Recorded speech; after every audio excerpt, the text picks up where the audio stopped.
Hey, Seth. Hey, Travis. How you doing, man? Good. How you been? Pretty good. Just got back from FinCon in, have you ever missed a flight before? Once. Yeah. Okay. This was my once as well. I've never done that, but, I just like totally slept through it. My alarm went off, but volume was like basically off, so I didn't hear it. So I basically wasted a day floating around at airports, and That was my experience too. Was it was in Las Vegas, so I guess at least there was something to do while I sat there. But same thing. I was like, I got time. I don't need to be there 2 hours early. I'll stop and grab a bite to eat. Right? Yeah. Then I get there and you see this crazy line, and I'm like, that was a mistake. Yeah. Spent the whole day trying to get another flight. Do you guys have TSA pre? Is that where you like, you get to skip the line and that kind of stuff? Yeah, you get like the shorter line. I know every time I go there, I eyeball it and I see that and I'm like, hey, hon, we should do that. And then I never do. Right. Guys, I'm telling you, it is the best. It's $75 for 5 years. Okay. Ooh, wow. $15 a year. I know both of you can afford it. Yeah. I don't know. You get to go through a shorter line. You keep your shoes on. You keep your belt on. You keep your devices in your backpack. And I am through security in less than 10 minutes every airport in the country. Send me the affiliate link, Ajay. Sign me up, brother. I'm ready for it. The only thing that's a little annoying, you got to schedule an appointment at like a Staples or a TSA place. I don't know. They've got some kind of relationship. Just schedule an appointment. You're in and out in like an hour typically. Bring your passports and you're good to go. But you're good for 5 years, guys. It's the best $75 I've spent in my life. You saying you do this at Staples, like the office supply store? Yeah, they've got like it's weird. It depends where you live. So when I was up in Chicago, yeah, I did it at a Staples. But I just had my fiance Erin do it down here in Frisco, Texas, and it was like an official government building. But they're like small, like they're the size of like a FedEx store. Like it's not like a big government building, but yeah, so it's a 50-50 shot. You're either at a Staples basement or a government building. Good luck. Wow. Hey, it's worth it. It's worth it. It sounds like it is worth it. The 5-year thing, that's a long time. Yeah. I think about where you were 5 years ago. I wasn't even a land investor. Yeah, that's crazy, man. Seth and I were still behind the screen. We think about it, like, man, we're in the same spot we were 5 years ago. Waiting, Ajay. Thanks. I'm putting a reminder in my calendar to do that, man. That sounds worth it to me. So. If I could never do anything else for you guys, I just... What's new with you, Ajay? Anything happen on your end? Oh my gosh. I'm sure you guys have heard of all the texting stuff going on. So it's been interesting because we just hired a second texting VA. And so we were like, well, we're just going to drop 20,000 mailers this week and figure it out as we go. So I just got this new setup behind me. Yeah, it looks good, man. Thank you. Yeah, it's the first. Yeah, just in time for the podcast, huh? Exactly. Your level out. Yeah. I knew I was here with the big dogs today, so I had to, had to show. Well, hey, yeah. Well, at least you weren't like Seth out there with the fence pounder, right? Putting in at the storage shed there. That's right. I've been loving your storage kind of documentary. Oh, thanks, man. Archie, I mean, incredible value. Yeah, like just so fun to watch, man. It's something I've had an interest in personally. So we could chat about that probably on the podcast, but awesome. Yeah, I think people are tracking it and loving it. Yeah, it's kind of crazy. I've been, I worked really hard on those videos, as you could probably tell. I think it's like some of the best content I've ever made. I feel like nobody watches this stuff. I'm expecting like more people to care about it, but it's like, man, maybe the audience is just super small for self-storage.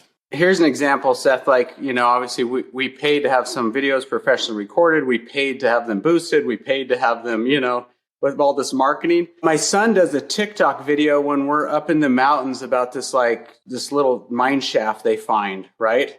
It gets 870,000 views. Really? Wow. And my video had something like 600 views. Yeah. So we were laughing, right? Like, we're just like, we're too niche, I guess. I don't know. That's the takeaway for me, right? It's not the quality. It's the hyper-targeted audience there. With your self-storage videos, I will say I hear through the grapevine, it may not reach very wide, but for your audience that's like a really deep kind of listener watcher, they eat that stuff up, man. Like people talk about like, did you see Seth's video? And he was doing this and this and that. And so ironically, it maybe not engages like the masses, but those that are like deep into the Seth Williams, REtipster ecosystem are just like enthralled by that stuff. I think it's so high quality, Seth. Like it's so high quality. It's almost like I was showing my son this week. I was showing my son at And he's like, it looks just like TV, Dad. He's like, it just looks like those shows. And I'm like, yeah, it really was like that kind of quality, like HGTV type show. So yeah, I think it speaks a ton to the quality and credibility. So yeah. No, I appreciate that. That's maybe it wasn't a complete It's like, waste. hey guys, we're not recording yet, but can you do that again? Oh yeah, yeah. Seth, like, wait, I didn't hit the record button. Could you say all of that in one more? No, we actually are recording. It's been recording since we all got on this call. When I got interviewed by Jaron and Drew the other day, I noticed they did this where they just like hit record. And I was like, oh, okay. Interesting thing was like, there's a lot of interesting back and forth stuff we talked about before the show actually started. And they used a bunch of it. And I don't know, it feels more organic, like you're having a real conversation instead of like... You're like, that was off the record, guys. That was off the record. I told you. If my agency's watching this, don't drop me. Okay? I still need you to do these videos, guys. I was talking about somebody else. Right? It wasn't you guys. Yeah.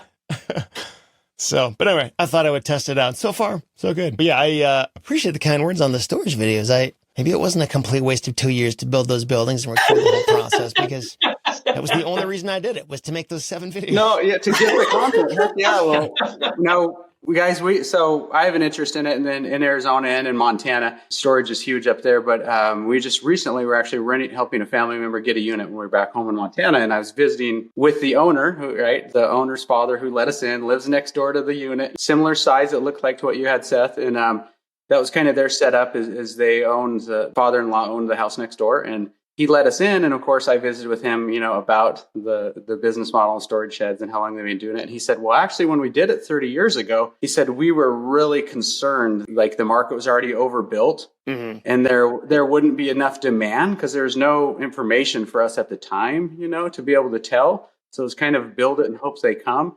And he was laughing because there's literally several other large storage places within 5 or 10 miles of him now, and he's like, when we built this, we were worried we overbuilt, so it's just funny. And then, so we were chatting about that. So we've always had an interest. I'm always looking at things like, what has a door that you can charge monthly on? What's more passive than the other? Whether it's like a UPS store and everybody's paying for a door, meaning like a mailbox, right? On a recurring thing, right?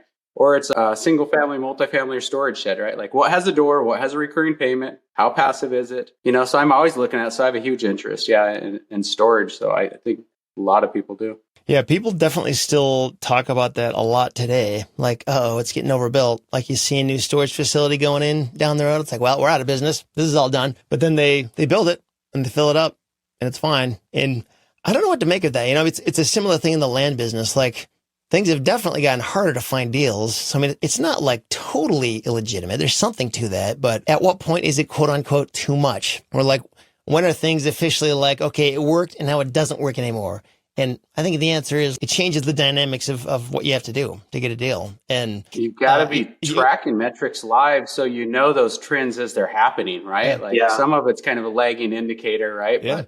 But some of it's coincidental metrics of the market you're in too, right? Like look at interest rates, things like that. You know what I mean? So, but I think you're right. Yeah. You just got to know your numbers and be tracking things to really know. And that's why we're so fortunate. There's so much data out there, thanks to politics and campaigning purposes. Like we get to buy the same data they buy now. And that really helps us with things like these guys 20, 30 years ago just had to throw something up and it was a concept and idea and hope people did show up, and now we can kind of look at some of these metrics, like if there's demand for what we're doing anyway, right, ahead of time, prior to making a huge investment and just hoping and praying. Hey, there's always room for excellence in business, though. And I think I stole that from Layla Hormozi. I didn't pick that up. But, essentially, even at the most saturated business models, let's call it like drop shipping, or, some of that Amazon FBA, some of that stuff is just like really, really thin, or even like how Walmart runs their businesses on very thin margins, aside from maybe some private label stuff. As long as you're excellent at what you do, like the business will always exist in some capacity. Margins may get compressed, which is worth paying attention to, and especially keeping track of your numbers like Travis is talking about. However, like the business land will always be bought and sold, and there will always be people with pain points or the ability to be talked down or this, that, and the other. And so the business model will just always exist. You can always buy and sell property and make a margin and an arbitrage in between. The fundamentals might just like shift a little bit. And so I don't know. I just think there's always room for excellence regardless of what you're doing and where you are. Yeah, I would say, though, that excellence is kind of a loaded word. You could be excellent at one part of the process, but if you're not excellent at all parts of the process, or, whatever is needed in your funnel to get a deal and make it all happen. We've all seen people who send out 50,000 mailers a month, but maybe they don't have the best follow-up, or people can't even really contact them in an effective way. I mean, they think if I push this one button and push it really hard, it's all going to work. But it's not enough just to push the button hard. You have to do everything else. And in order to do that, you need maybe a team of people who are all excellent, and then you got to manage that team, or you got to do, I don't know, there's a lot to that. You really have to, first thing you usually do is like you identify constraints, right? Like what's a problem?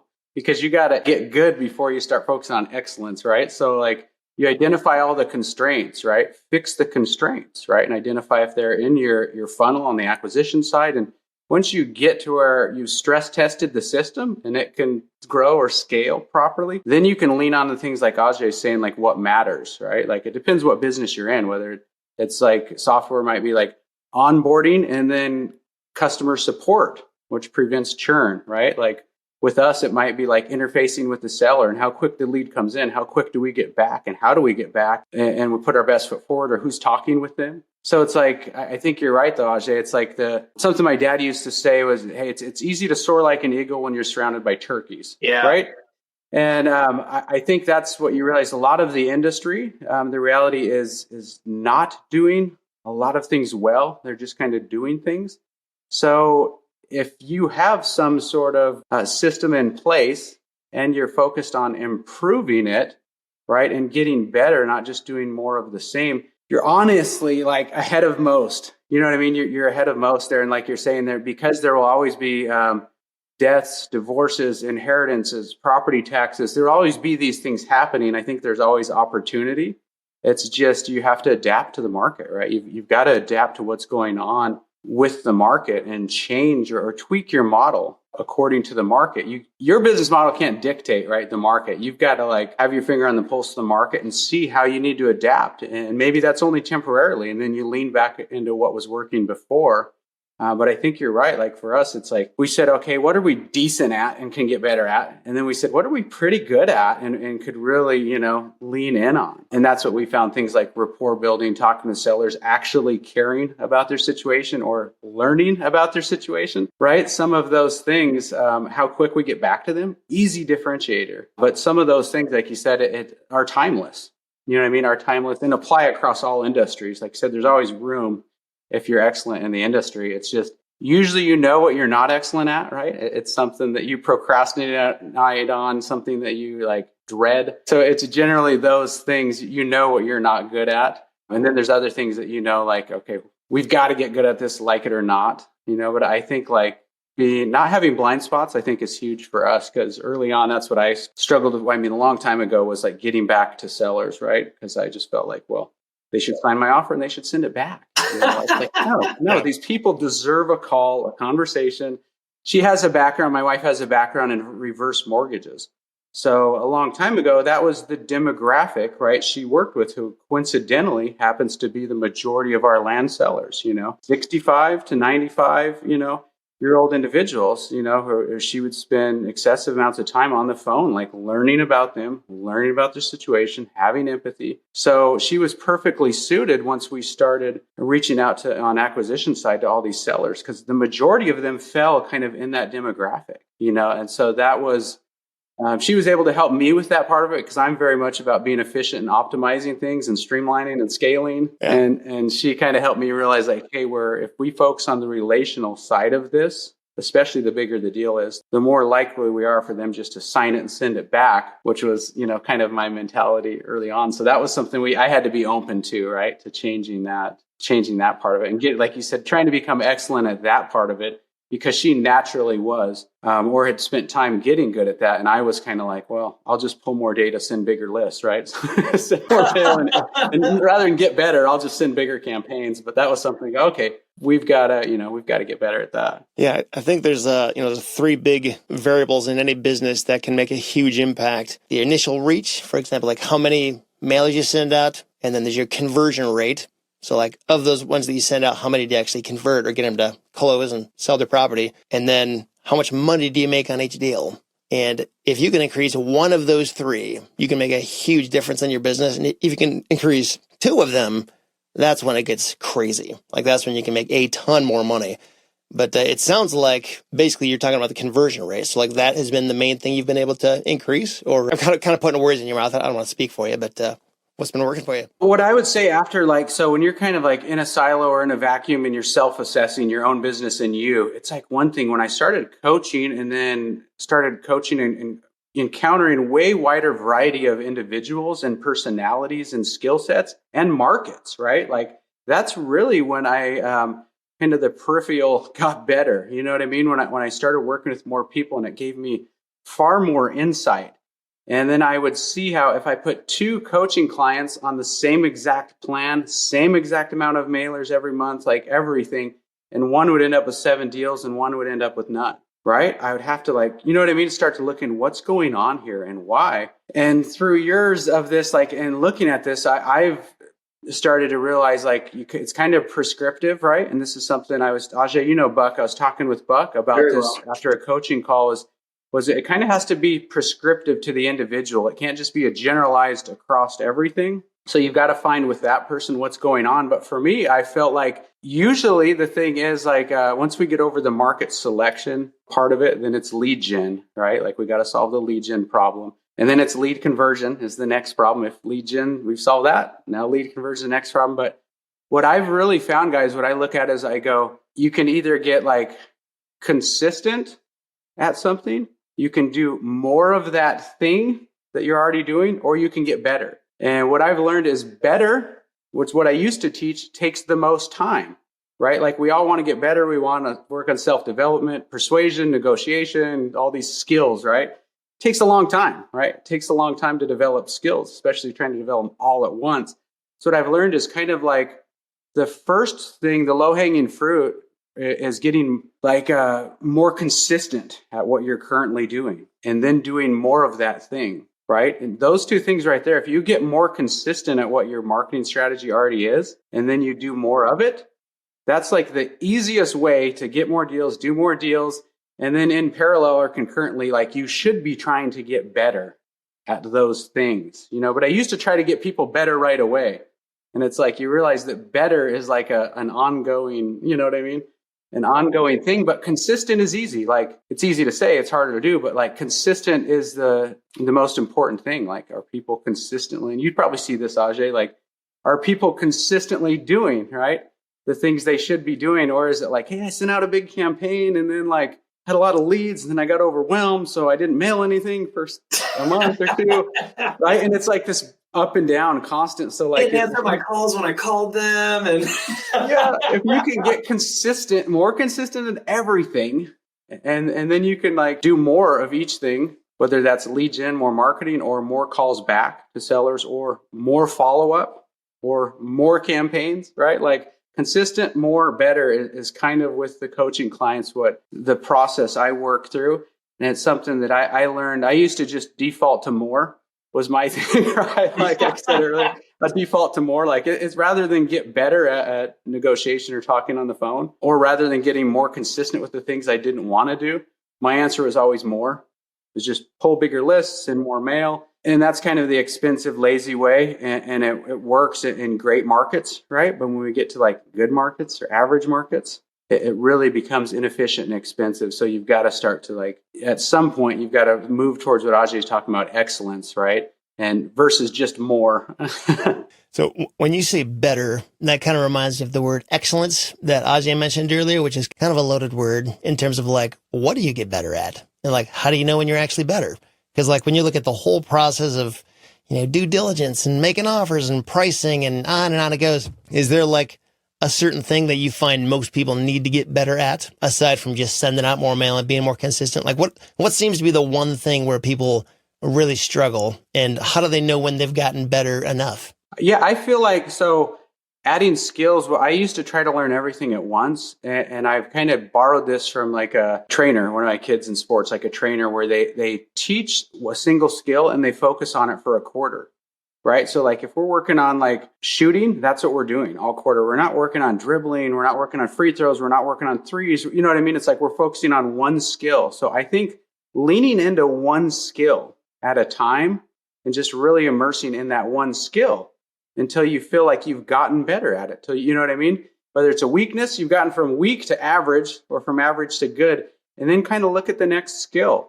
So for me, that first one, that skill might be like market selection, like picking markets. Mm-hmm. So you got to look at the whole business as a linear thing. And then it makes the most sense to start on the left side, right? Linear of it and go, okay, market selection is the first thing I could get stronger at. And then it's like pulling data, applying filters, right? Like my list. And then it's like outbound marketing. So you just kind of move linear, in my opinion, of like, that's the best way to stack skills or add skills versus like doing everything at once, which I used to try to do and I used to try to have coaching clients do. I feel like it just makes sense to move linear and get those skills as you need them. And sometimes you don't know what you're bad at till you get to that stage, right? Meaning like talking to sellers, some people are nervous or are sweating in their seats. Some people's lives or jobs don't require them to be extroverted or pick up a phone or get in front of a screen, even like this, right? Like this might be stressful for somebody to jump on like a Zoom call or a podcast, right? So picking up the phone is the same thing. You know what I mean? So some people don't realize what they're good at or bad at until they've done the thing. So that's the main thing, is a lot of people don't take action and don't get started because they go, oh, I'm not good at that. Well, let's determine that when we get there, right? Like let's get through these first steps before we get to that, and then we'll work through it. But yeah, I think addressing one skill at a time, like, that's why I say better is measurable, right? Like better would be, let's say, Seth, I'll give you a really like quantifiable one. Let's get better at calling leads back. So we go in our CRM system and we say, when did the timestamp of the lead come in? And then we say, when did we make an outbound call? Whether it was us, a VA, team member, whatever, just yourself. When did we do that? We subtract the time difference, right? Is it a day? Is it a week? Is it 3 days, right? So we go, what's our baseline? Where are we at now? And then better becomes quantifiable if we go, I want to get better at getting back to leads, speed to lead, right? So we now go, it's a policy. We get back to everybody within 24 hours, right? And then that new initiative is, whether it's just you and it's something you hold yourself to, or it's a team member, you just go, that's what we do. We call leads back within 24 hours. It's not best effort, right? So you move from best effort to like, you see what's reasonable, what you can actually accomplish, You set that target goal, and then you're going to move forward a month or two, and then you're going to measure that, and you're going to pull those leads, and then you're going to pull those outbound calls, and you're going to stare side by side, and you're going to go, oh my gosh, it used to take us 5 days to get back to people. It's still taking us 2.5 days, but that's an improvement. That's better, right? It's not near the 24-hour target goal that we had, but like without anybody jumping ship or quitting or telling me to go pound sand, we were able to move from 5 days to 2 days or something. So I think when I say better, like there's a lot of these metrics that are quantifiable. The things that really aren't are maybe more like seller negotiation or talking to people, right? Kind of hard to quantify. But what happens is you get a year from now and then you look back at like your conversion rate. And that'll tell the story, right? Like how many leads per deal does it take you now versus a year or two ago before you invested time in like self-development or self-improvement in those skills? So some of them it's hard real time. You'll feel yourself getting more comfortable and proficient at things because you might start to like not dread them. They'll just be okay. And then later you might even like some of them as you become more proficient, right? But some of it, you got to kind of measure things if you don't know. If you don't know what your response rate is, you don't know like how many like leads per deal it is, then how would you know if you got better, right? But so I like to quantify things. We were talking earlier about marketing, and that's where marketing companies make most of their money is they tell you it's about the hook or the image or the picture or the thumbnail or whatever, right? So, and then we test this, we test that, right? Like all on your dollar. Small business owners, land investors, we don't have the same marketing budget that OfferPad or Open Door or Zillow or We Buy Ugly Houses, right? We don't have the marketing budget to like test everything. So I feel like for our business, quantifying things and measuring things has really, really helped us from just throwing money at something and making assumptions. I mean, it's taken me a long time to arrive at that. But yeah, I just no longer like I'll make some assumptions and I'll test something, but I'm measuring it the whole way because then I can either like throw more money at it or just kill it, right? Before I dump too much money on it. But if you can't measure it, like you probably shouldn't be doing it, right? I just want to add in terms of like quick wins with investors too. in the whole lead management, I feel like is always the fastest area for people to improve generally. So like, obviously like in the scenario that they have some targeting and market selection stuff down, right? It's like, okay, of these leads, how many do we actually connect with? Of those, how many are we making offers to? Of those, how many are verbally accepting? And then of those, how many are we sending a contract to? And then of those, how many contracts are we getting signed? And then you can kind of see how it all connects. Travis, you know this better than I do, man. Like how many investors will call a lead like 3-7 times and then just like throw it away. And it's like, what are you doing? They were just at work you called at 3 p.m. each time, right? What you think? You didn't try a different time. What if they weren't available then? They called in at 8 a.m. Maybe they need to catch you before work or something. But I don't know. It's just, it's really interesting. And being able to measure all that, like you're talking about, so valuable. And before the measuring, like for us, even like just simplifying it, like building a single 1-page follow-up checklist is what we started long before we started doing metrics, right? Like, are we doing this with every lead?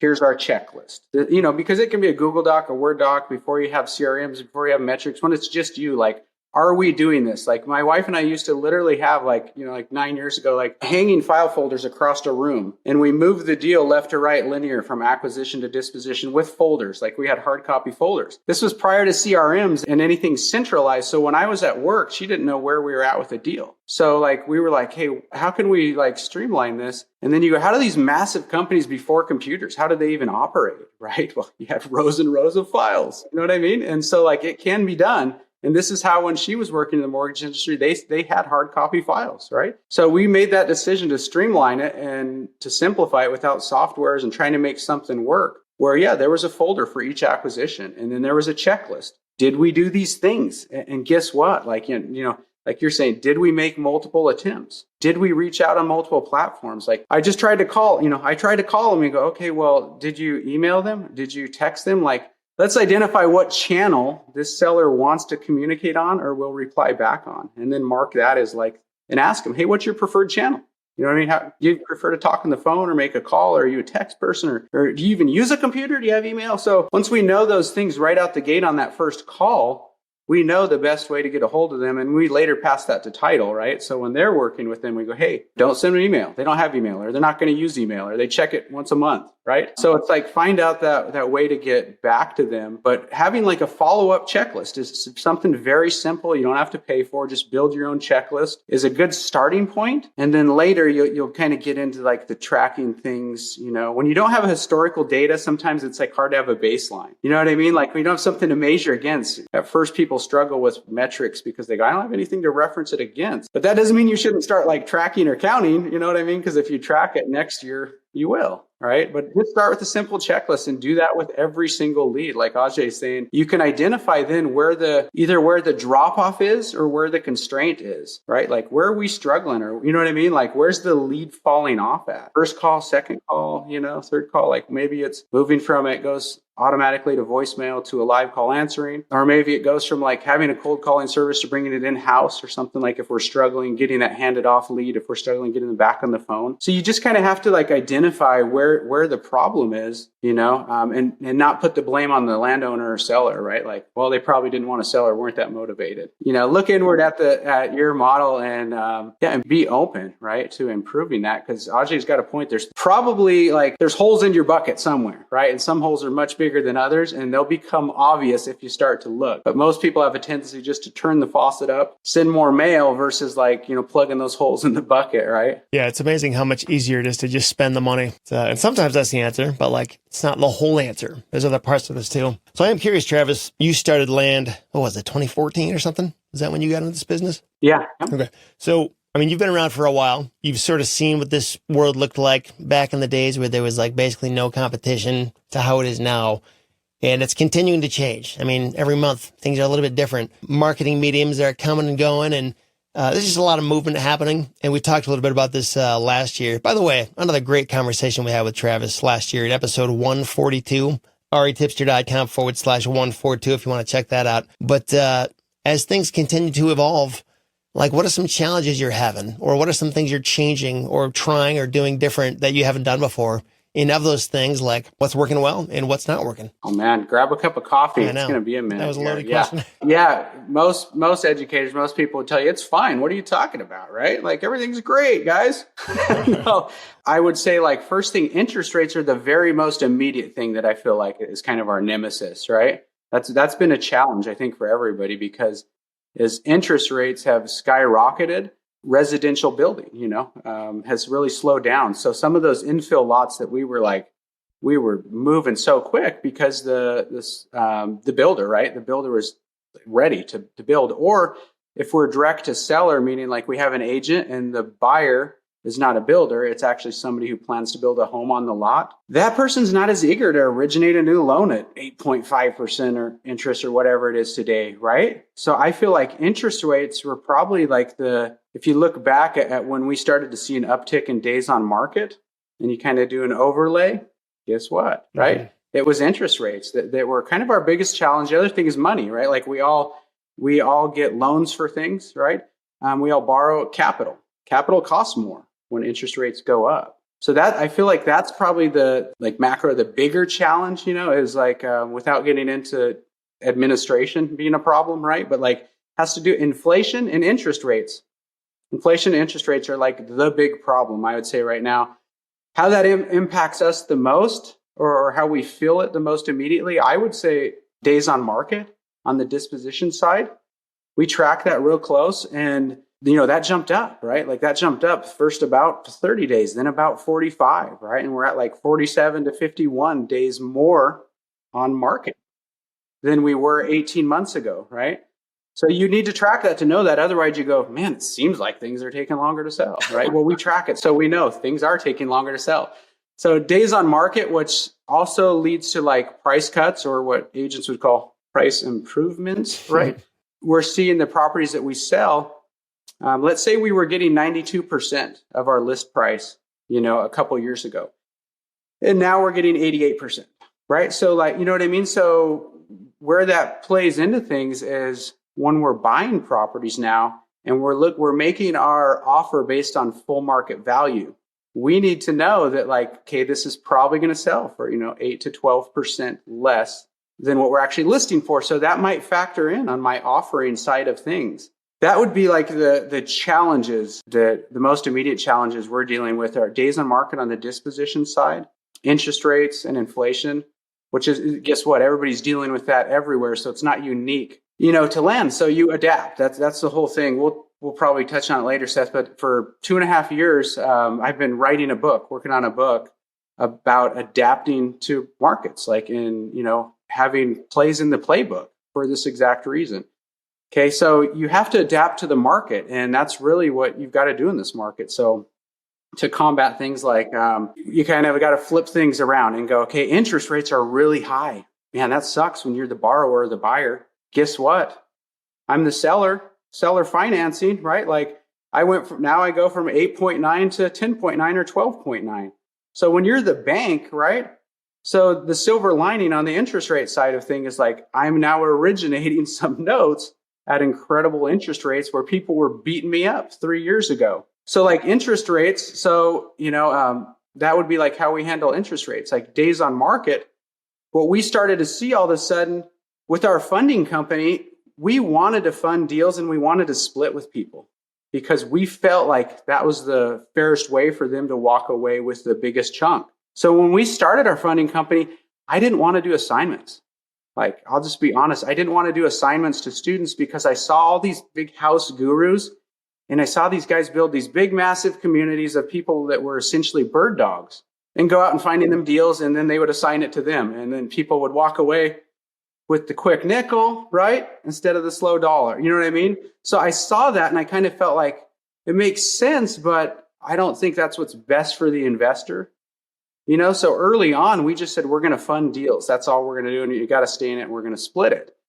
Well, what we saw with an increase in days on market, right? And as we saw, like kind of since COVID, a lot of house wholesalers move into land. All of a sudden, people started asking for assignments. Like, they're like, that's my model. I'm a house wholesaler, right? That's my model. Like, I don't want to like partner with you. And this thing takes 5 to 7 months to sell. Like, bang, dude, I cold call, like I'll lock up the contract, assign it to you, on to the next one. You know what I mean? So we had to rethink that because I was taking the approach of like, I want the investor to get the most money possible, right? So it moves the needle in their life. Well, then with, days on market increasing, and then all these, what you could look at like as a bad thing, right? Like these house wholesalers coming over to land, we started getting requests for assignments, right? So we started doing assignments. When you say getting requests for assignments, so you are assigning it to them? Is that what you mean? No, so like a land investor previously would submit a deal to our funding company, right? And then we would put up the money to buy the property, and then we would list the property, and then we would split the profits with them. Kind of a conventional funding arrangement, right? What we started getting requests for more as house wholesalers moved in to land, and then later as kind of days on market went up, where people would say, hey, I got a contract locked down for this property. I know if I stay in the deal with you, I can make $50,000, right? I'd rather take an assignment fee of 15 or 20 today I gotcha. And assign the contract over to you or your funding company, right? And then move on to the next deal, then wait around in the whole deal. So it was interesting. So that was in response to like increased days on market. People didn't want to, wait longer. So these are all kind of positive things that come from negative environment or negative situation, like the interest rates. Well, now our seller finance contracts, we're getting a lot more, the increased days on market. There's a lot more assignment activity going on in land than there's ever been because of days on market. So it looks like they are assigning the deal to you. So you're paying an assignment Correct. fee, plus you're closing the deal. I take it still ends up falling within the percentage range that you want to see. And that doesn't put too much tension on that. No, what it is we present an offer where we go, hey, like somebody brings a deal and you go, hey, yeah, we'll fund this. We'll partner with you or we'll pay an assignment fee, whatever. We don't steer anybody towards one thing or another. It's like what works for you. It really came from like cold callers and house wholesalers, like guys that was their model where at first when they came to us, they were like, I don't want to stay in this deal 5 months or 7 months. It was almost absurd to them to buy stuff outright, wait and resell it. Whereas us, that's kind of as land investors, that's what we've always done. And it worked well. There's some of the strategies I taught were like targeting duplicate owners or portfolio owners. That's a good way to get really big assignment fees. The trouble with wholesaling and assigning land is generally when people do it with houses, the dollar amount is so high in houses, right? That your assignment fee can, be pretty lucrative or at least 15 or 20K, right? When we're doing it with land, you know what I mean? Like, we're dealing with a $50,000 or $100,000 property, let's say, or less, the assignment fee can't be anywhere near what a house is. So to combat that, if you pair like my strategy of targeting portfolio owners, get that under contract, assign that contract. You know what I mean? Now we're talking like real money and a substantial assignment fee. So I feel like at first it was a negative thing is everybody that was a land investor would kind of like go, hey, all you house investors are ruining our good thing by coming over here. But honestly, it helped us all, I feel like, get better at additional channels of marketing, like texting, cold calling, things where we were kind of sloppy, we were kind of lazy, we were kind of relying on just direct mail. And then also it brought in a lot of people that are receptive and open to like what I'd call like B2B, like, investor to investor, like assigning and doing deals where everything previously was kind of like buy it outright, turn around and resell it to the end buyer. So a lot of those things that could be viewed as like on the surface negative, you got to spin them and make them work for your business. So that's kind of how we've adapted to those challenges. There was a gap there where when interest rates started to go up and the market shifted, we knew it as land investors, but the property owners, they still were operating with that price anchor in their head of like all these blind offers they got for the highest amounts they had ever received. And there was a period, I would love to say 6 months, but it's probably closer to a year, where like every seller you'd talk to, it's like you wanted to say, turn on your television. Can't you see the world's ending, right? With interest rates and wars and inflation. And a lot of people were like, they're still operating from what they thought it was worth prior to the interest rate hike. So there was a period of time where it was challenging, even for us in acquisitions, because it was more like you're trying to educate a seller, like, hey, like, I don't think we're in the same market. I think you're in a yesterday's market. And today's current market, call an agent. In today's current market, people aren't getting top dollar. Like you're having to accept less than listing price and it's taking longer. So like there was a period of time where there's kind of this gap where property owners, there's a disconnect. I feel like now we're far enough into or towards this, not recession, but this new economy or new market, right? That property owners and landowners we're kind of more, or investors and property owners are on the same page now where interest rates have gotten so high, gas, groceries, everything's went up, right? There's really like, you felt it by now. And it's so acquisitions is going to get easier. That's the positive part of this, is acquisitions will get easier. Yeah, for sure. Yeah, I was talking to somebody recently at FinCon. He was telling me about this, the silent recession we're going through. Have you guys heard about this at all? I like the term. I mean, I don't know what I'm about to say. It doesn't cover all of it, but one of the ideas behind it is that we actually are in a huge recession right now in terms of people are employed. So they're not unemployed, but the jobs they have are not paying them enough to cover what they need to live. Like just because you have a job paying you $50,000 a year does not mean you can afford any house anywhere. I mean, it's very, very difficult to survive right now, even if you're an employed person. I wonder, as land investors, how we can serve people like that. Like you mentioned, Travis, the whole idea of like, yeah, we could charge 12% interest or higher and people will pay it because, interest rates are higher. But you can almost take the other approach of like, they're all charging huge interest. How about 1% interest for you? How about that? I don't know, some way to just make it look more appealing. To explain the interest rates, what happened is they're tethered to bank rates, right? Like we don't just like increase interest rates to be predatory. Like we're always below a bank. Go to a bank. I don't know if anybody's ever got like a bank loan on land. I have, right? It's 14%, right? So like what happens is if we're always offering a better deal, a lower down payment and a lower interest than the bank, you know what I mean? I don't feel bad about that. To move the land, it's rare that we wouldn't accept a cash offer lower than market value. So I feel like anybody that buys land from us, you're getting it for under market value. We're investors. So like landowners will sit on their land for a year and not budge and then let it the listing be failed because they're like stubborn about price.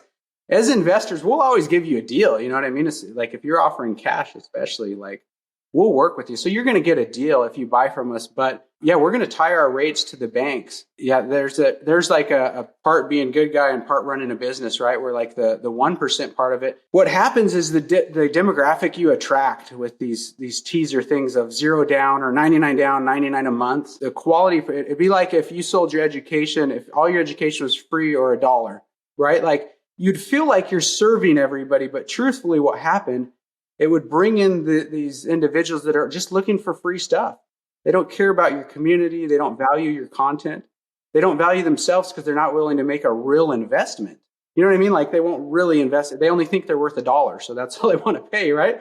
So you know what I mean? So some of those things, I feel like the quality of individuals you get, that was our challenge when we did that kind of like 99 down, 99 a month. You end up with 99 delinquent loans, right? And these people that you're chasing. What it does, it gives you room, Seth. Like it gives you room. You start out like this and if they go, hey, well, I've got a bigger down. Then you go, oh, cool. Well, what'll happen is people will go like, is the rate negotiable?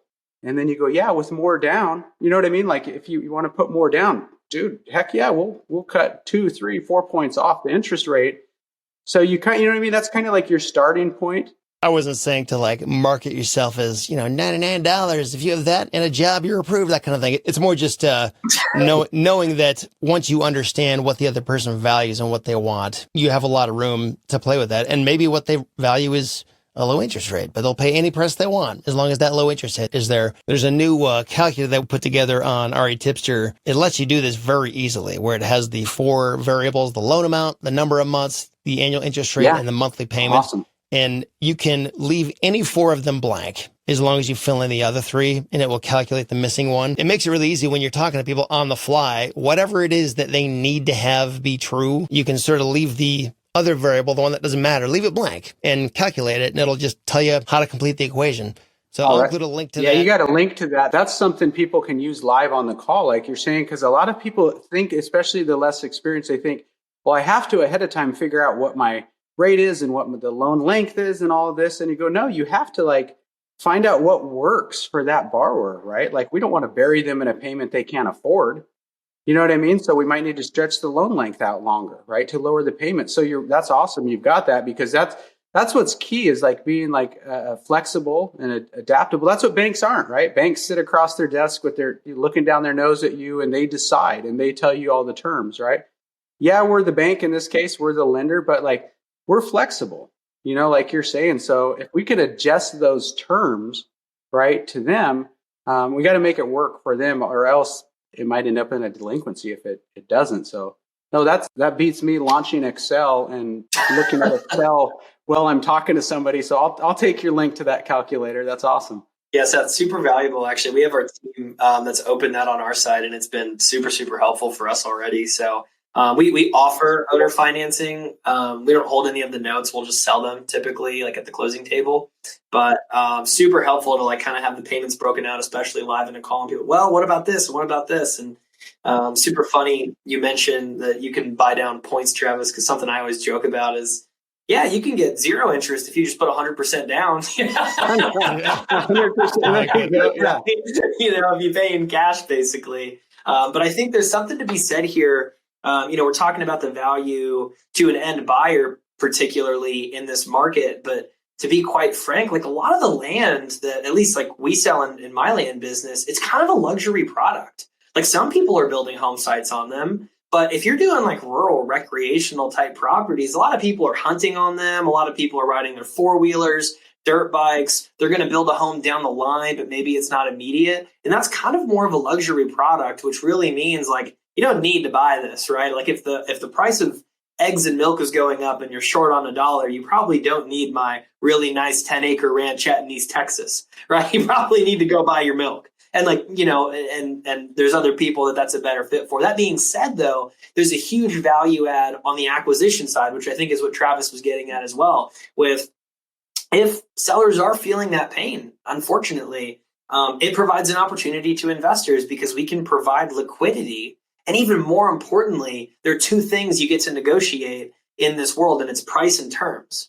Right. And so like we took the approach of, well, let's offset our risk, especially when what was going on in the market, like what Travis was talking about, when people just wanted the moon on everything. We pivoted and we said, let's wholesale to the retail market. So let's get an attorney in fact document signed. I'm not an attorney. Don't take this as legal advice, but let's get, legal documentation of how do we bring this property to the MLS for 3 to 6 months with the sellers knowing and us being able to get them the most amount of money, but maybe it's not immediate. On the flip side, if that speed is what they need, exactly what you're talking about, Seth, what's important to them? How do we deliver value to them? If they need speed, here's what we can pay if you want to be cashed out in 30 days or less, right? Hey, I've got a title company that can get this done in 11 days. Do you want your cash, before Thanksgiving? Because I can get that done for you, but this is what we're going to have to do, right? And so being able to negotiate both price and terms, and then last on the flip side, Seth, I know we interviewed a good friend Meir here not too long ago, and Travis, I don't know if you met him, great guy, brilliant investor.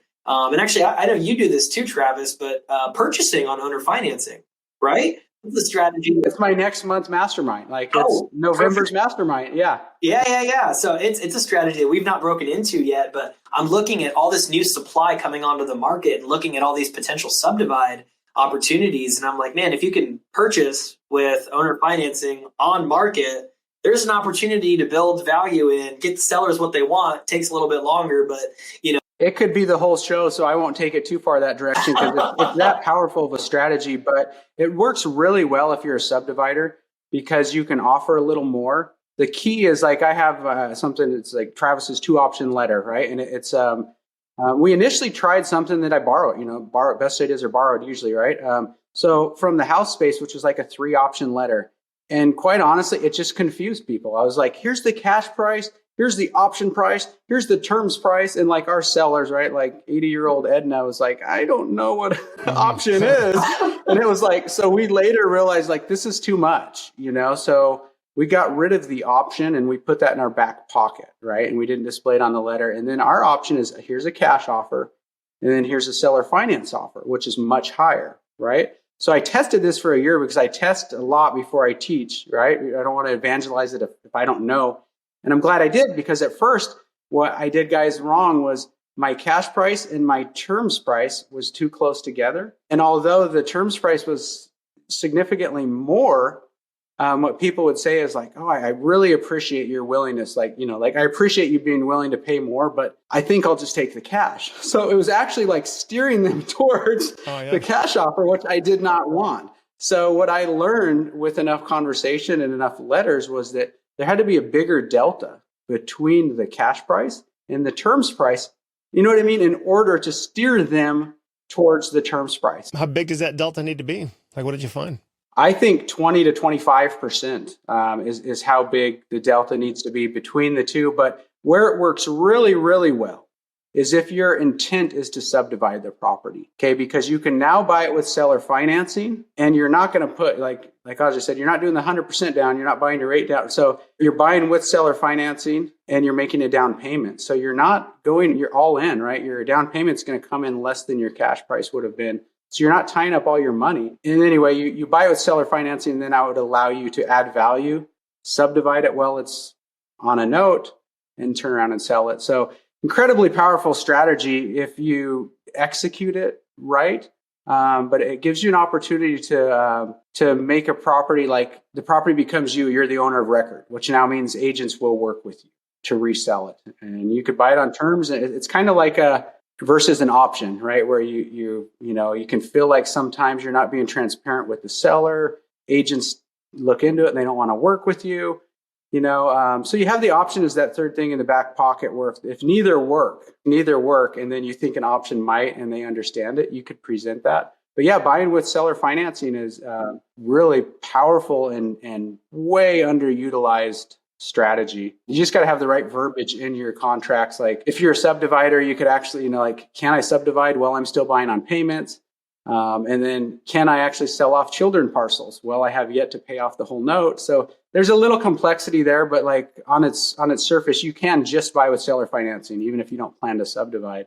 And it's a strategy that most people haven't explored. They think of seller financing on the sales side. And that's what in the book, Seth, I talk about, like using it as an acquisition strategy, like as well, right? Just making people aware, because most people, you say seller financing, go, yeah, I know what seller financing is. And then you go, oh, you've bought in properties with it? And they go, well, no, I sold them. I've never bought them. So, you know what I mean? So yeah, there's a lot to that strategy. And there's some people that's all they do now, Yeah, totally. How many properties have you bought with seller financing so far? Montana, we're doing a 40-acre split right now with seller financing. It's a minor land division in Sanders County, Montana.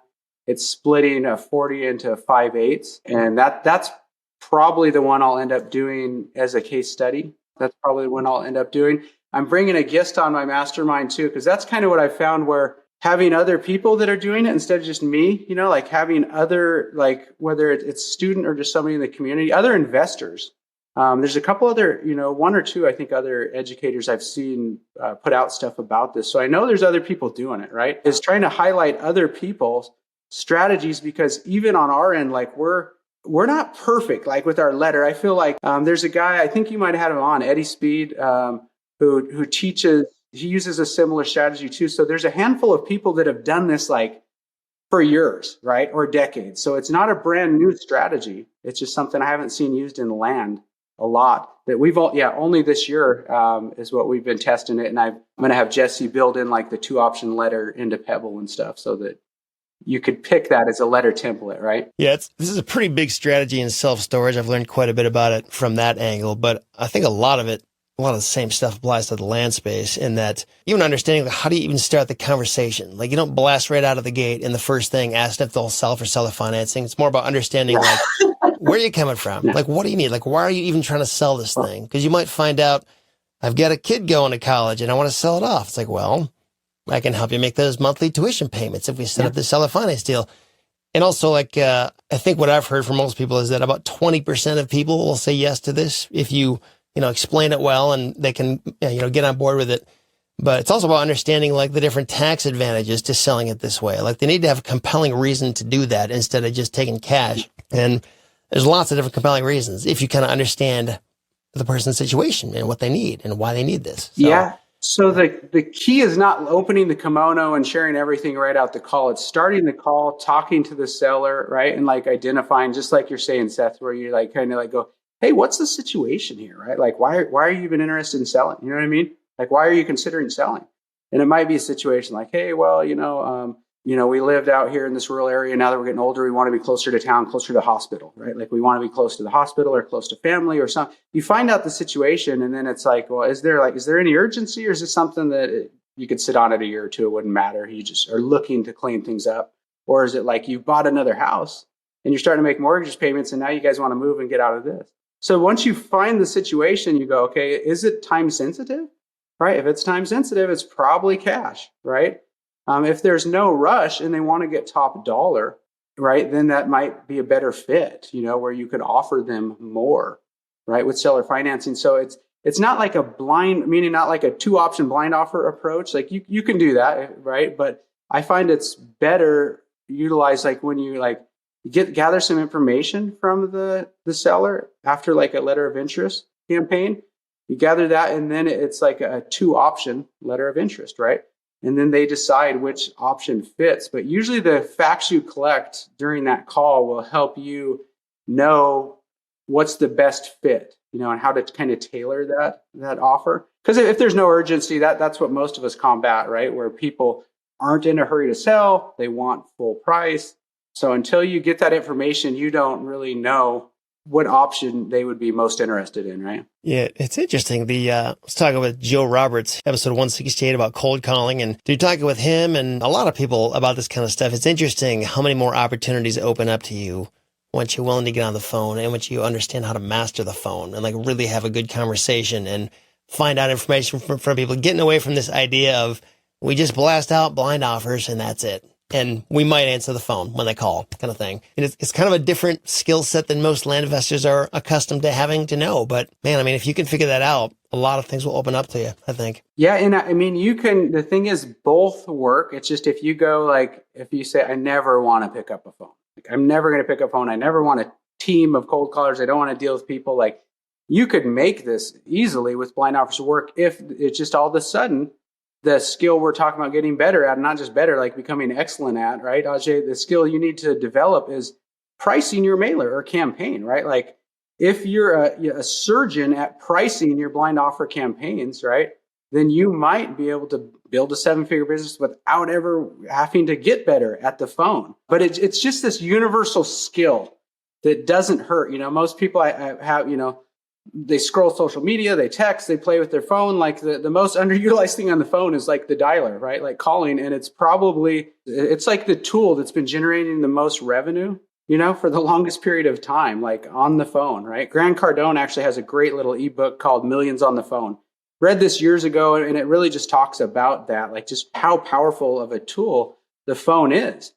I hate it. I mean, when I started, I was like, that was the last thing I want to do was call people. It just seems so incredibly inefficient to me.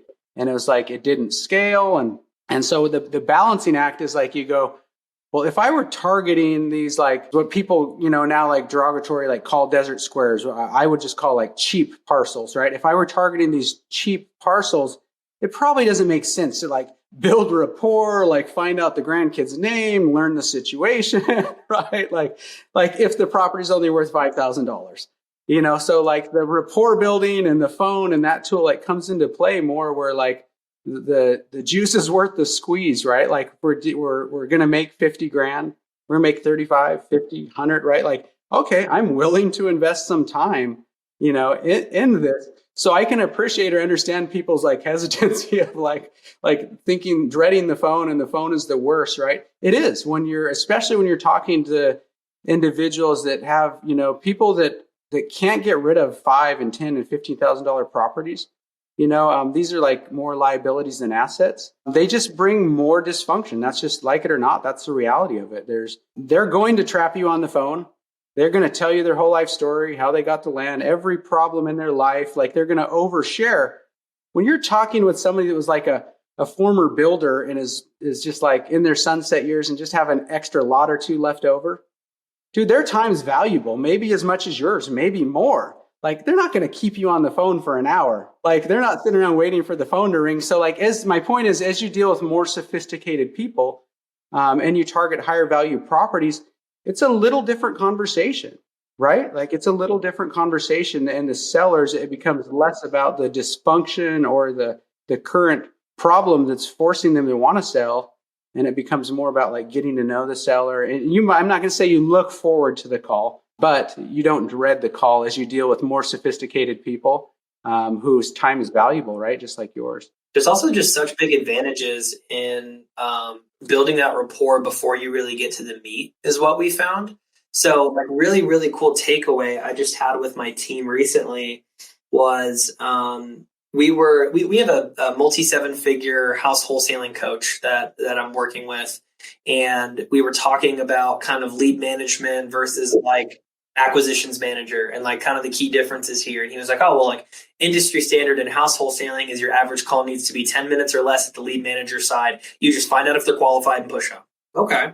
So I come back to the team and we're auditing kind of our lead management calls. We find out our average call is closer to 20 to 25, sometimes even 30 minutes. And we're like, what is going on? Because now we can only process so many leads a day, right?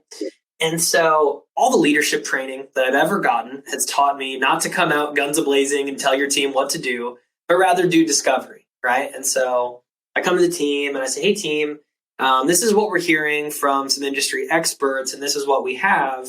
I'm just curious, like, why are we doing it this way, right? And it's like, oh, well, we don't have a good answer for you. We can shorten it if you want. No. Take the week, do some discovery, come back. So my team comes back a week later, and my lead manager VA, her name is Nix. She says, Ajay, I found out. I'm looking back at all my calls, and every single time a call is over 15 to 20 minutes long, I almost always get an asking price out of them before we have to say anything. And I'm like, really? And she's like, yeah, but if it's shorter, if the conversation's shorter, we don't get that asking price. They say something like, well, you called me or you reached out to me. And so immediately a light bulb went off. And I'm like, so when you build rapport, people feel more comfortable volunteering that essential information for a deal. And I can't tell you guys how many deals we've pursued just a little bit harder because they volunteered a price and we knew we could make the deal work. And so we went after it. And we had one. I'll tell one more quick story and I'll be done here. But we had a deal that this guy actually went off. Every year he goes off to a cabin in Alaska for 2.5 months. And we had left over 17 voicemails on his phone at this time because he volunteered a price that I think it was $160,000. He said he was going to let us wholesale it. He got out of his cabin because he gave us his price. He had all these voicemails from us. You guys left more voicemails than my mother did. Clearly, you're serious about the property. Okay, I'll give you my business. We ended up wholesaling that property for $230,000. And so it ended up being a great payday, but only because we had that information. Otherwise, who's going to follow up with a lead for 3 months every single day or every other or whatever, you know? And so anyways, all that to say, there's just so much value in doing the right things on the phone at all stages, truly. And there's so much value in, like you said, the advice you got, right? And quite often, the bigger the operation, the more advice they're going to give you is like advice that scales, right? So advice that scales to build a big, massive sales team like they have, right? Well, what you identified, what most people do is they would go back and they would pull every call and they'd say, what's our minimum, what's our maximum, what's our median call length, right? When really the reality of what you do is kind of what you did. What I would do is I would say, let's pull our acquisitions. Let's pull the deals we converted and let me look at those call lengths and compare them against the ones we didn't. And that's what, rather than just go, okay, he's right, we got to shorten these calls. Because yeah, like I've had that where coaching clients, like the average call was 2 or 3 minutes. And you go, whoa, well, if you were getting all these signed offers, that's super efficient and I envy you. But more what's happening is like, there's no rapport building going on in 2 or 3 minutes. Like you're just like, you know what I mean? The lead manager's like just checking the box of like, called the lead back, right? Hang up type of thing. Here's the offer. Here's the min max offer. So you're right to look at that and like go, hey, the deals we did, what worked? And yeah, this advice is good. I get it. So the takeaway is more like, let's track calls and call length, and maybe let's listen to calls and see it worked, what didn't. Not so much the, hey, let's implement the nothing over 10-minute rule because somebody told me that, right? The same thing. I had a consultant I had paid, like, and they were giving me advice on a funnel and follow up and all of this. And I submitted a ticket through their system, didn't get an answer back. Then my wife called them, voicemail, nothing, right? So like they're counseling me on follow up and a funnel and all this automation, and like I'm a paying enterprise customer, and I'm not, like, they clearly don't have their own follow up dialed in. Same thing. I inquired about a company that teaches all this stuff on systems and to buy their software and read their book and put in an inquiry about like, hey, like I would like to buy your software. I'd like to roll it out. I actually have a buddy who's like still in the workforce and they would like implement it in their company. I think it's a good fit for their size business. I submit the thing, same thing, like didn't get an auto-generated receipt of the submission or the email, right? Like thank you page that pops up is broken, right? And like 12 days later, I get an email back that's like, hey, saw your submission, looked up your company, not sure if like you're a fit for our product or not. And it was like, I'm like, they literally wrote a book on follow-up. Right. And like automation and follow up. So anyway, like sometimes, you know what I mean? Sometimes like the advice, like, you've got to like really consider it for your business and you, right? Because sometimes people aren't eating their own dog food, right? So they might not, they might not be able to tell you their metrics of like, what's the average call length of our acquisitions? He might know their average call length of all their calls because you get too far up on the org chart. You're not dialed into what's going on down below in the trenches, right? So yeah, you've got to like really like give that a little bit of thought, It's like when I started, I was operating, I had completely ignorant about this as a model, and sending all these blind offers. And I kept hearing like $100 an acre was like the example. And like a lot of people that take their first course, like when you don't know, like the first thing you hear is gospel. You know what I mean? Mm-hmm. Like when you don't know, you go. So I send out these mailers in Montana at $100 an offer or $100 an acre offer, right? Well, guys, it's like $1,200, $1,300 an acre in this area. Right? So I'm sending, I don't know, these 5 or 8% offers, right? You can guess how that went. So like you've got to like go, does this make sense? I didn't look ahead and see what the market was worth. I didn't know what I was doing. I was just like, oh, $100 an acre, that works nationally. Right. Let's do that. I remember that when I was in my first year, I was told about a $100 offer letter. So like the entire property is $100 and just sending those out far and wide. And that did not work very well for me. Even back in 2009, it was not a slam dunk campaign. That makes me think a lot of, did you guys watch Ormozzi's book launch with $100 million leads? It was phenomenal event. But he references this book on Amazon of how to market a book, and it's got 12 reviews. Yeah. And he's like, so I didn't. But it's kind of the same energy here, just make sure people are, what'd you say, Travis, eating their own food or drinking their own soup? Yeah, eat your own dog food, right? Like, yeah, same thing. Like, we've hired people that were like Facebook ad man, wrote books on like Facebook marketing, and then like put us in the wrong category for our Facebook ads.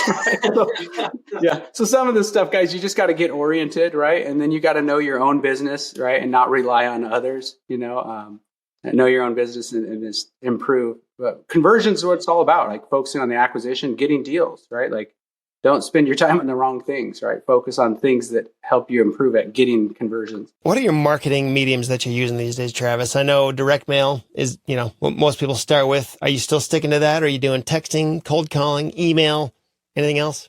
Yeah, well, I'll share actually. So direct mail is still my favorite. Actually, it's still my favorite. But we run 3 channels. So we run cold calling and texting. We've been doing that for a while, actually. Like, ironically, I think it was a year or 2 ago, Ajay. I know I had introduced you to cold calling, and you had a deal within 48 hours when I told you, because you're a fast action taker, right? So you're like, okay, I trust what he's saying. I'm going to do this, and bang, you had a deal within a couple of days, which obviously is not like the case for everybody, but so we use additional channels. I think what makes sense for most people is like I said earlier, if you're not good at what you're currently doing, what I would say that as a disclaimer before we go into the multi-channels of marketing.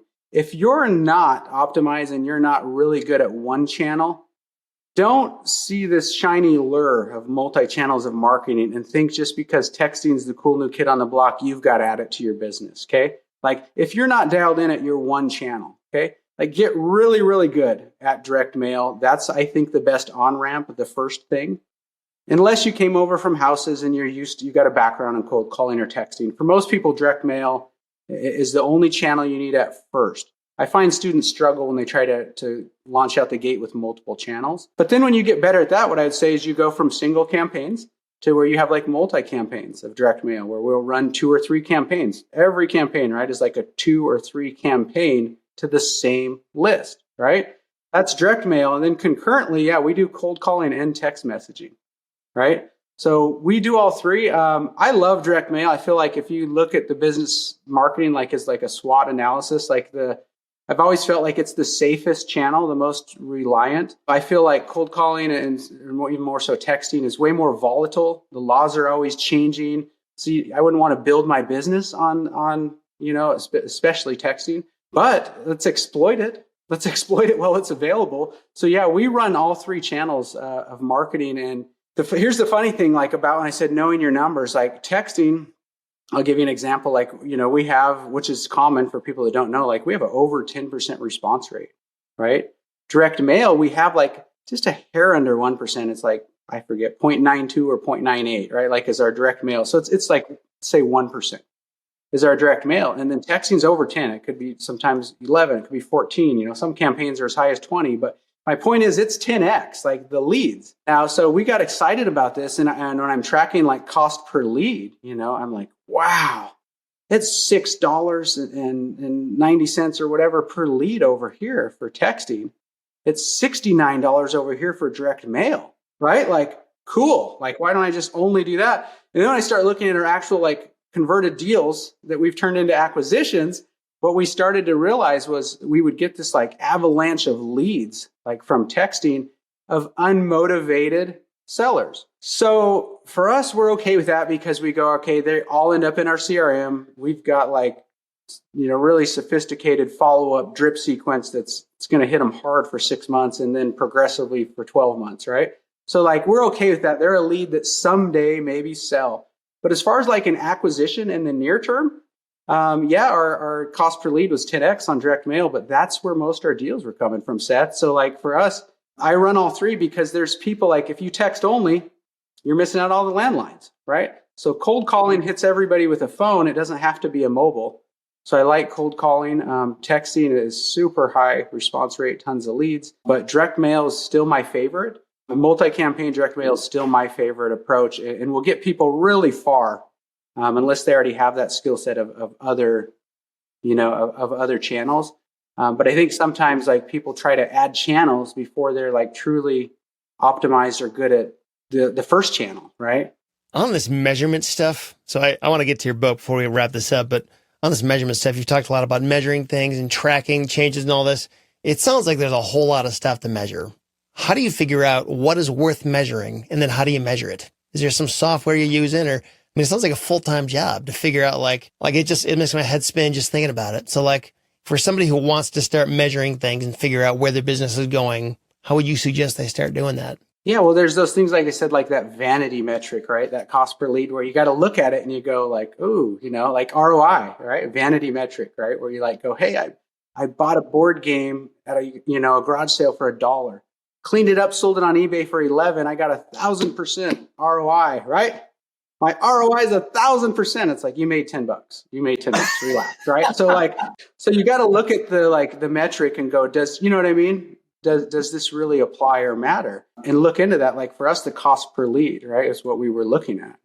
Are you using just a Google sheet? Okay, gotcha. And you just how do you go through and decide? Okay, this is worth measuring. This is worth measuring. Like how many things are you measuring? Yeah. So it's pretty easy to start. You go, if you haven't done anything, you go what's my campaign size?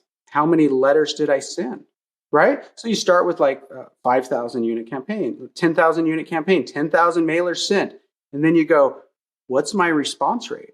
Just a column in Google. I mean, it doesn't have to be fancy because you can build dashboards. I paid somebody on Fiverr $150 to build a pretty dashboard on my Google sheet that is just like a raw Google sheet, right? Where just tons of columns. And then I paid somebody on Fiverr to build a dashboard for it. But it's like you start out with campaign size, like how many mailers sent, then you got to track response rate. So for us, that would go, okay, here's the responses. Within that, we go, which ones were total responses? And then we go, how many were phone? How many were email? How many were submitted through website? Because that helps us know where our leads are coming from. Right? Like if everybody's calling, if 90% of people are calling you on the phone from your letters, you probably don't need to go out and buy that $10,000 AI chatbot that you're fantasizing about for your website if everybody's calling you back, right? So you got to know where your leads are coming from. So we track total outbound marketing.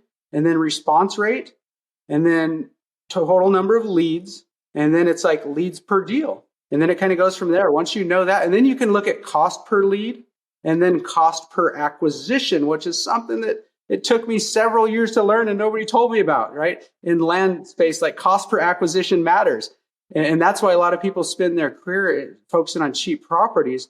They don't track their cost per acquisition. They don't know total cost after data, software, postage, time, hours worked that nobody's tracking, right? Like once you know your cost per acquisition, you can kind of build that in and you understand like where you need to be at to like, you'll learn that too. The funny thing is as you learn this, like as I learned this in land, I learned like e-commerce and marketing. I would see people's products and I would know it has nothing to do with the value being delivered, but knowing that like the price of their product, their advertising has to be like 3x what the cost per acquisition is, right? So you learn. Sometimes you go, how much does it cost to get a customer with my marketing? You know, how much does it cost to get a customer? And then you go, well, boy, if I want to be making 5, 10, 20 a deal, then I've got to be focusing on these value properties. So it might sound a little complicated, but at the beginning, you just start out with total mailer sent, response rate, total leads, how many leads per, like, did it take you to convert? And that's when I say get better. That's a good measurement. When you start, it might take you 100. It might take you 200 leads per deal. And then by year 2, you might be at like 40 or 50. And by year 3, you might be at 20 or 30, right? I guess just to dig a little deeper into that. So like tracking response rate and close rate per campaign and that kind of thing. Like some people will respond for years after you send a campaign. So like when do you say, okay, here's the cutoff. Now is when it matters. And anything after this doesn't matter anymore. Is there any way to automate this stuff? Or do you have to like manually? You can, but really the only thing we can manually like a Google sheet or Excel sheet is honestly the less sophisticated thing is the thing we have the most control on as far as like formulas and editing. CRMs and softwares, right? Like we can only customize them to a point. And then also old campaigns. So like I'm not measuring stuff that I sent 5 years ago. If you have to like draw that line in the sand, okay, starting now, going forward, right? We're doing this. And you're right, you're going to get stuff come in from your old campaigns that it's just tabs on a Google sheet and each one tab for a campaign, and then they all roll up to a master dashboard and stuff. But the point is more like just that you're aware of it. Like, how many letters per deal is it taking you? What's your average accepted offer percentage? Some of these things, it helps you move from like feeling this about your business to like knowing that, right? We really matured our metrics this year. You'll see I've actually got a cool like WWE style belt up here. I'm part of the Collective Genius Mastermind and won an award this past conference, which was super fun. But the folks in there are like the house wholesalers and flippers who are much more mature than most land investors. And so we've been stealing all their stuff and it's been great. Now, what they've done really, really well and that we've adopted is very, very similar to what Travis is talking about. We just made a distinction between our marketing KPIs versus our acquisitions KPIs, and then which ones like we as business owners wanted to be responsible for versus our staff being responsible for. Okay. And so we have staff that reports their daily metrics. And honestly, guys, like I am a big fan of just like the 0 to 1, right? And so we just have them self-report that stuff daily. Does it mean it's a little wrong sometimes? Sure. Could they be dishonest? Sure. Whole different topic, but we've not seen any of that yet. And so we have them self-report their daily metrics that we use to tie to things. And we just keep it so simple. It's like, hey, if you could only have like 3 to 5 numbers from one employee every day, what would those be? And then even boil that down. What's the one metric you need them to take ownership of more than everything else to make sure they drive the results you need? So for example, for like our texting VAs, it's how many leads did you push that day? And we define a lead a certain way. It's not just, who responded, but for the purpose of our board, at least, it's, hey, how do we get this to be most similar to like a direct mail lead, right? And so we'd have certain qualification through direct mail before we'd push. And I'm sure you guys do the same stuff, Travis, but it's like a lot of, okay, they pushed this many leads from Launch Control to Pebble. Great. That, you're responsible for X amount of leads. And that's the like one number that those folks would be responsible for. We also just keep it in a Google sheet, super, super similar. And then it's, okay, what are our acquisitions metrics? It takes about this many leads to, the same numbers I walked through earlier. leads to like gross leads to net leads. How many did we actually talk to? How many offers did we make? Of those, how many accepted? What's our conversion rate? And then of those, how many signed a contract, basically, right? We actually found a really big gap in contracts sent to sign not too long ago and started getting our contracts signed live on the phone, which has been really good for us. Like house wholesalers, they sit down at a kitchen table. The contract sign is not an area of drop off as frequently unless they're virtual house investors. For the guy that works his zip code or his city, that's something as our house wholesalers came over and I'd coach them, like they were frustrated with our process because they're like, man, this DocuSign, I can see it's viewed, but they haven't signed it. And it's like when I'm sitting across the table, Mr. Seller or Mrs. Seller would sign it, right? So it was interesting because you're right that you identify those areas of drop off. But I mean, guys, we were having $250,000 years before we ever tracked a metric. So like, I don't want people to think that like you have to have this huge tracking sophisticated system.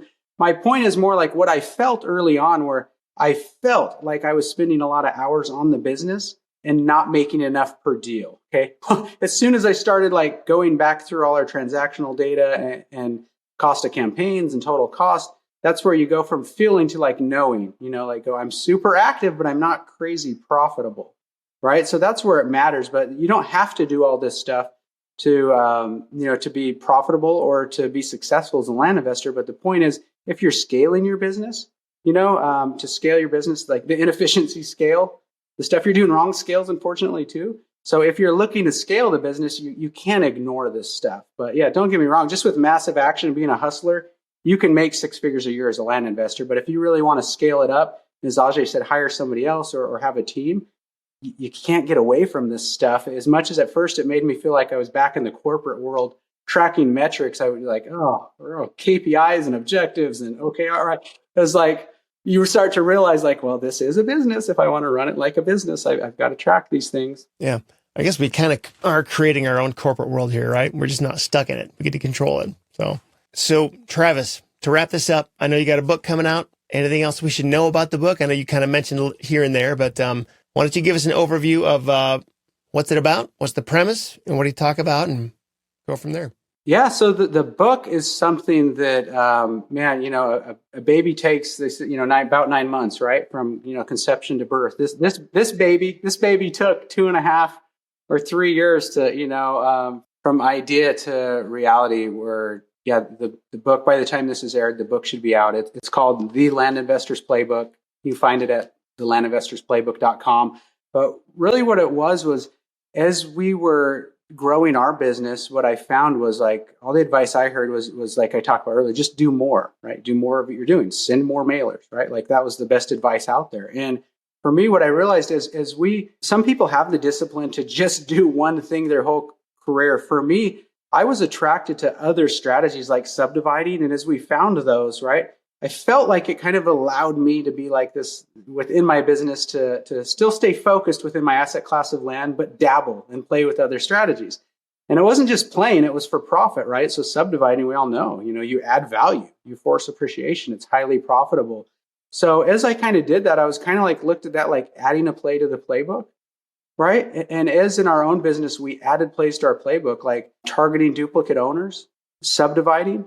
As we looked at things like my trophy hunting strategy, where we target frontage properties, like waterfront properties, hunting properties that border land. So these I call these kind of plays in our own playbook that Becca and I just had kind of like, and very crudely typed up of like what the player strategy was, right? So I feel like for us, we didn't feel like to continue to grow our business, it was just doing more and more and more of buy single parcels for as low as we could and get as high of ROI as we could. We felt like, okay, we're going to get 250 from, the single parcel blind offer. Okay. And then we're like, okay, if we could get 250 from subdividing, 250 from portfolio deals, right? 250 from trophy. So we kind of looked at like the $1 million cake, right? Like layers to the cake. So for me, and it also kept the business exciting to get to run these additional plays in the playbook. And then as we're doing seller financing, like we learned things on our own. Like my wife and I had originated over 100 notes that were self-serviced, and it was miserable, right? So we learned what the model we didn't like. And then later I learned when we started buying higher value properties, you need to collect bigger down payments or you'll spend yourself out of money, right? So we learned like with seller financing, that's a play in the playbook. I call it big league seller financing in the book because I teach people like what the play we implemented in our own playbook was to focus on originating notes that were like $250 a month to $1,000, and 10% plus interest, 5 to 15 years long, right? You know what I mean? Like these are big, juicy notes, right? We're getting 30 to 50% down payment. Okay. So like I teach, that's one of the plays in the play is big league seller financing.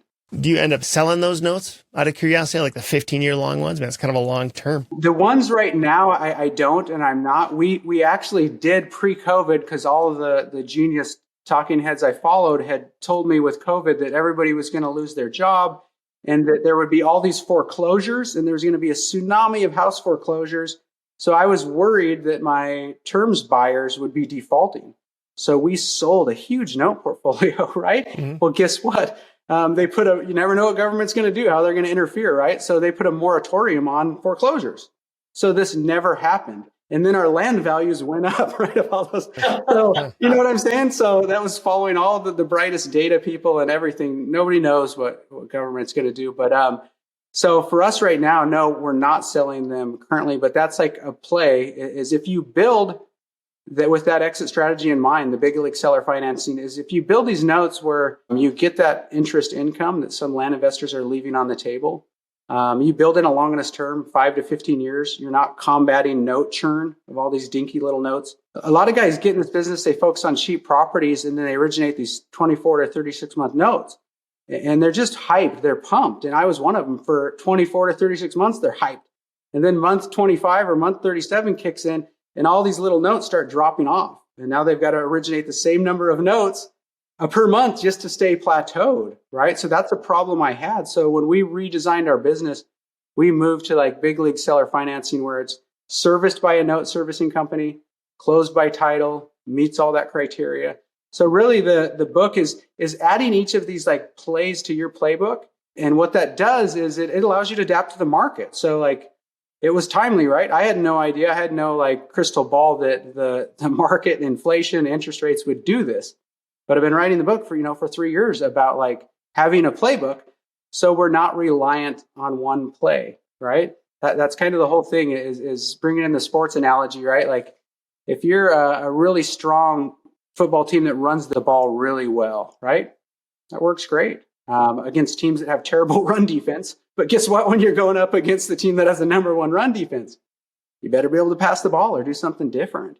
And that's the market like we face. As the market changes, you can either be that one trick pony that only knows how to target single parcels and buy low, right? Or you can adapt, right? You go high interest rates. Well, okay, maybe I'll start like buying assumable, houses with assumable loans, right? I'm not going to originate a new house, right? I'm not going to originate a new loan at 8.5. I'm going to go assume somebody else's house loan.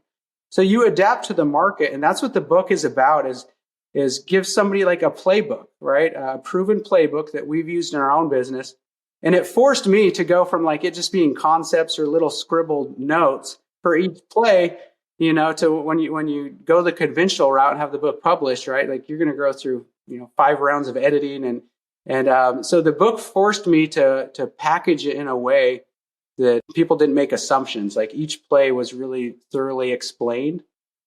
So it's not like a cute little ebook. It's just about 200 pages, nearly 60,000 word hardback book. But it's something that I think will add a lot of value to land investors. And it's kind of my gift back to the community because, man, I love land, but we struggled on trying to figure this out on our own. So each one of these strategies was something new we had to learn, right? Like you guys talk about channels, cold calling, these other things. As we venture into like new strategies, like it's foreign waters, right? It's kind of like, it's tough. So I think borrowing from proven like frameworks, right? Or proven plays will get people really far. You know what I mean? Like, so the goal is to help you scale, like for land investors. The whole point is it's called, it's to help land investors. It's a playbook to help land investors scale to 7 figures and beyond.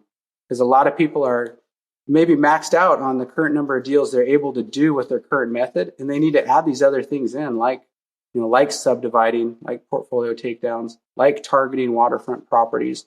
And that's what hopefully the book does for the community is add plays to people's playbook. Mm-hmm. Yeah. Awesome.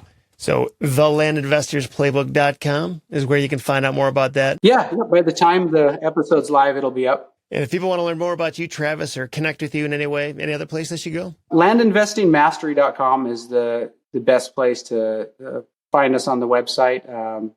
The book is thelandinvestorsplaybook.com, and then landinvestingmastery.com is our website. Sweet. And does that coupon code Seth still work for anything over on Land Investing Mastery? Yes, sir. Awesome. Your listeners, just by listening and being part of your community, are saving significant.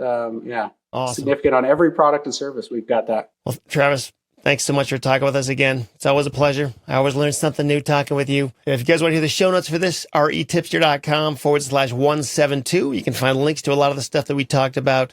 And if you want to stay up to date with everything going on in REtipster world, just text the word free, FREE, to the number 33777. And thanks again for watching, and we'll talk to you next time.